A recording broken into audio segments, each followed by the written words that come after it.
Eder. Mech. Pallister.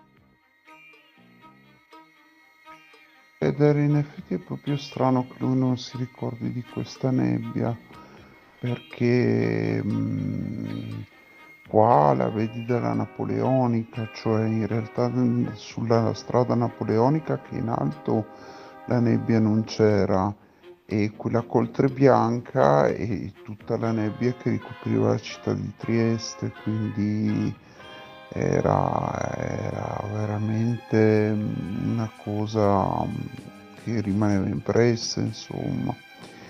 E queste foto io le ho scattate che erano più o meno le 2 di pomeriggio del 1° gennaio 2022, mentre quella che ti ho mandato del 31 dicembre di Piazza Unità erano le 4:30 del pomeriggio, quindi vedi che è proprio atmosfera lunare strana che c'era.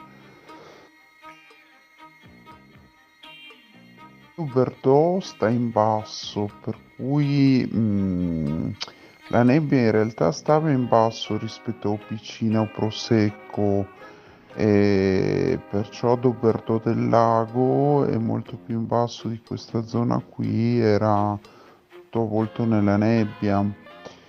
E io penso che anche il 30 fosse così, perché boh, io ho la foto del 31 e poi del 1° gennaio.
Ehi, non dimenticare di iscriverti a questo canale.